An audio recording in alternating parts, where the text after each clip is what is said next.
햇살이 따스한 봄날입니다.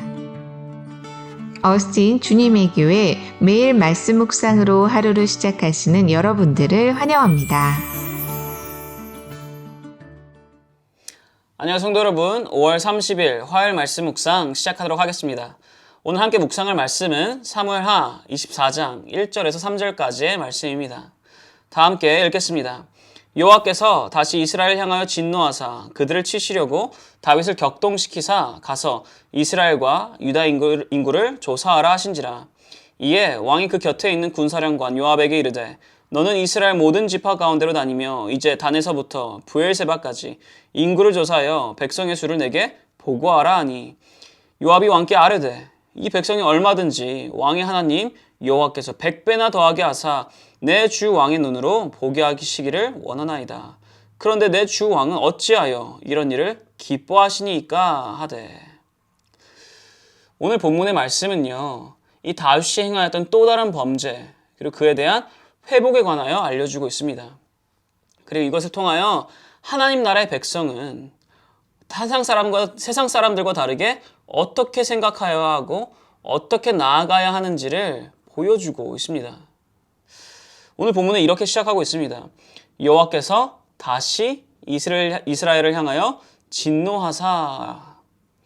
하나님께서 이스라엘을 향하여 진노하신 이유가 무엇인지 정확히 여기에 거론되어 있지는 않습니다. 그런데 이제 시기를 추정하자면요, 압살롬의 사건 이후였을 것이다 라고 추정이 됩니다. 즉 모든 것이 안정되었을 때, 다윗뿐만이 아니라 이스라엘 모두가 안정되었을 때, 걱정할 게 없을 때, 모든 것이 평화롭고 모든 것이 잘 풀렸을 태평할 때였을 것입니다.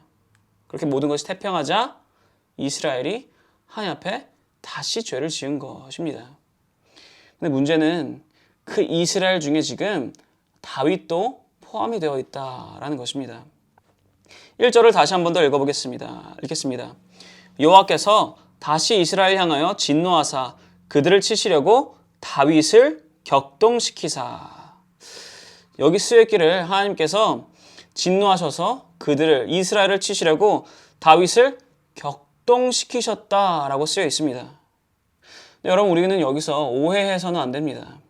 하나님께서 지금 경건하고 신실하고 정갈하게 나아가는, 그렇게 살아가고 있는 다윗의 마음을 요리조리 이렇게 움직이셔가지고 죄를 부추기셨다가 절대 아닙니다.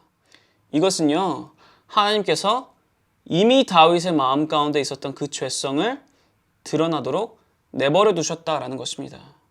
이미 교만 가운데 있었던 다윗이 그 교만을 표출하도록 내버려 두셨다라는 것입니다. 하나님께서는요, 하나님 나라의 백성 모두를 인도하십니다. 간섭하십니다. 그런데 그 간섭함 가운데에는 내버려 두시는 간섭도 있다라는 것입니다. 어쩔 때 내버려 두시냐? 말을 해도 들어먹지 않을 때 내버려 두십니다. 부모님들께서 자녀들을 가르치시고 양육하시는 가운데 하지마 하다가 말을 안 들을 때는 이렇게 말을 하시기도 하십니다. 어디 한번 해봐라. 어디 한번 혼이 나봐야지. 그래야지 깨닫지. 어디 한번 해봐! 라고 이렇게 말씀하실 때가 있습니다. 그리고 그렇게 행하도록 내버려 두실 때가 있습니다. 그거 같다라는 것입니다. 하나님께서 하나님 나라의 백성을 내버려 두신다는 것은 이것입니다. 그런데 여기서도 저희가 오해하지 말아야 하는 것은요, 이것은 하나님께서 내버려 두시는 것, 하나님 나라의 백성을 내버려 두시는 것은 방치하는 것과는 완전히 다릅니다. 하나님께서는 방치도 하십니다. 근데 방치를 누구에게 하시냐? 하나님 나라의 백성이 아닌 자들을 방치하십니다. 방치는요, 혼이 한번 나는 것이 아니라 죽기까지 혼이 나도 놔두시는 것입니다. 그런데 하나님 나라의 백성을 내버려 두실 때에는요, 하나님의 테두리 안에서 내버려 두십니다. 죽기까지 놔두시지 않는다라는 것입니다.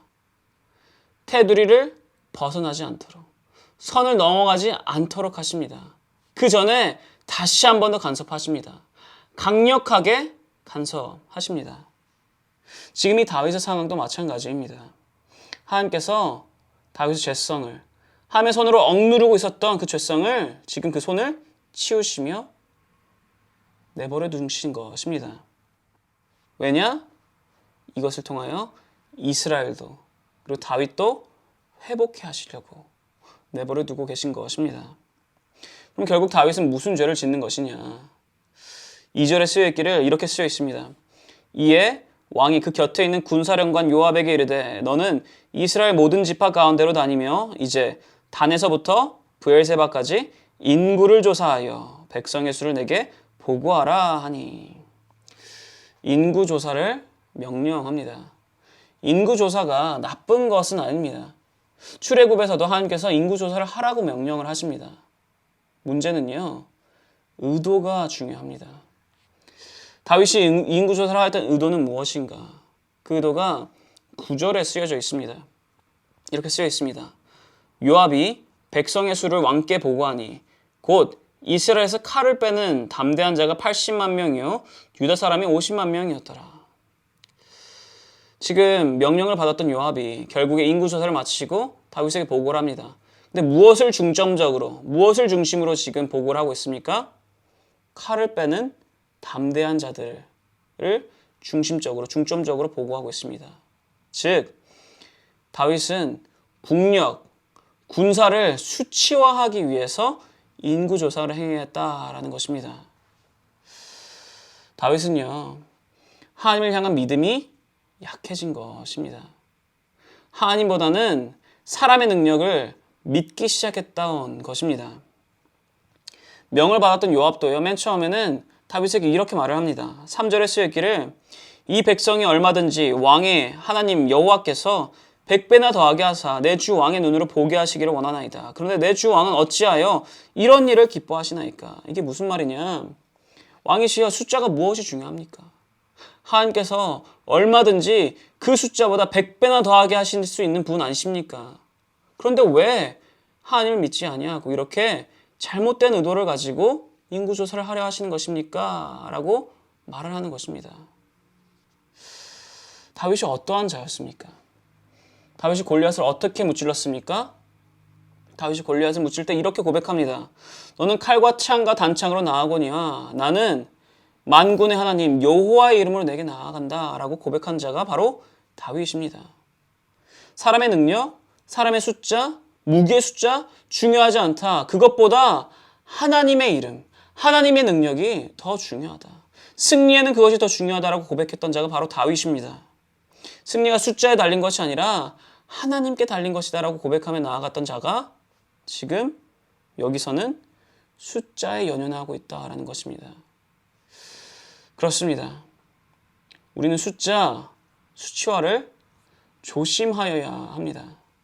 우리가 하나님을 믿는 것이 아니라 이 수치화에 조금 더, 더욱더 연연하게 될수록 우리는요, 교만에 빠지기도 하고 연약함에 빠지기도 합니다.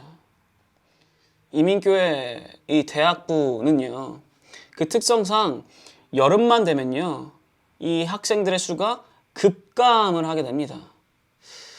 졸업을 하는 친구들도 있고요, 여행을 다니는 친구들도 있고, 한국으로 잠시 3개월간이지만 그렇게 돌아가는 친구들도 있습니다. 그러다 보니까 이 공동체 안에 사람이 굉장히 적어지게 됩니다. 그럴 때면요, 이 담당 사역자로서 저도 모르게 힘이 쭉 빠질 때가 있습니다. 그런데 그러한 저에게 하나님께서 계속해서 하시는 말씀이 있습니다. 무엇이냐? 숫자가 중요한 것이 아니다. 숫자에 연연하지 말라라고 말씀하십니다. 숫자가 중요한 것이 아니라 한 마리의 양이라도 돌아오는 것이 중요하다라고 말씀하십니다.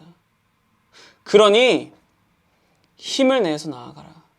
최선을 다해서 나아가라. 어떠한 상황이든 사람이 적든 많든 최선을 다해서 나아가라라고 말씀하십니다. 그렇습니다. 무엇이 중요하십니까? 수치화가 중요하십니까? 아니면 하나님께서 함께 하시는 것이 더 중요하십니까? 수치보다 사람의 능력보다 그 모든 것보다 더 위대하시고 뛰어나시며 그 모든 것을 초월하시는 하나님을 향한 믿음이 더 중요한 것을 믿으시는 모든 여러분 되시기를 축원합니다. 숫자에 속아 교만에 혹은 연약함에 넘어지지 마시기 바랍니다. 하나님께서 우리에게 말씀하셨습니다. 두려워 말라, 내가 너와 함께함이라. 놀라지 말라, 내가 너의 여호와임이라. 사랑하는 성도 여러분, 숫자에 연연하지 마시고 하나님 나라의 백성임을 기억하시며 하나님의 강력한 섭리를 기억하시며 두려워 마시고 염려하지 마시고 교만에 빠지지 마시고 오직 하나님만을 바라보고 하나님만을 믿으며 하나님과 함께 기뻐하며 나아가시는 모든 성도 여러분 되시기를 축원합니다. 기도하겠습니다. 하나님 아버지 감사드립니다. 주님의 강력한 섭리에 주님의 인도하심에 감사드립니다. 주님께서 함께 하시기에 우리가 두려워하지 아니하고 놀라지 아니하고 교만에 빠지지 아니하고 연약해지지 아니하고 나아갈 수가 있습니다. 주님, 이러한 저희들 연약해질지라도 우리를 불쌍히 여겨주사 다시 한 번 더 세상을 바라보고 나의 능력을 바라보고 수치에 연연하는 것이 아니라 오직 주님만을 바라보며 나아가는 모든 주님의 자녀 될 수 있도록 허락하여 주옵소서. 그렇게 주님만을 믿으며 승리의 주관자이신 주님과 함께 기뻐하며 나아가는 평안 가운데 나아가는 담대하게 나아가는 모두 될 수 있도록 허락하여 주옵소서. 감사합니다. 주님, 살아계신 예수 그리스도의 이름으로 기도드렸사옵나이다. 아멘. 화요일 기도 제목으로 기도하기를 바랍니다. 첫 번째로 다 함께 기도하였으면 하는 것은 교역자분들의 가정과 사역을 위해서 기도해 주시기 바랍니다. 교역자분들께서 성령 충만함으로 말씀을 준비하시고 그렇게 사역을 감당하실 수 있도록, 그리고 교역자분들의 가정과 그분들의 자녀들을 주님께서 지켜주시도록 기도해 주시기 바랍니다. 두 번째로 다 함께 기도하였으면 하는 것은 화요 중보기도 모임을 위해서 기도해 주시기 바랍니다. 이 화요 중보기도 모임이 성령 충만한 기도 모임이 될 수 있도록, 그리고 이 중보기도 모임을 통해서 이 주님의 교회가 영적 동력을 얻어 힘차게 나아가는 그런 2023년이 될 수 있도록 기도해 주시기 바랍니다. 그리고 마지막으로는 선교사님들을 위해서 기도해 주시기 바랍니다. IT의 박동환 선교사님, 우즈벡의 강세르게 이상 선교사님, 러시아의 김성종 선교사님, 그리고 브릿지 미니스트리의 김용수 간사님을 위해서 이분들의 사역과 이분들의 가정을 위해서 다 함께 기도해 주시기 바랍니다. 다 함께 기도하겠습니다.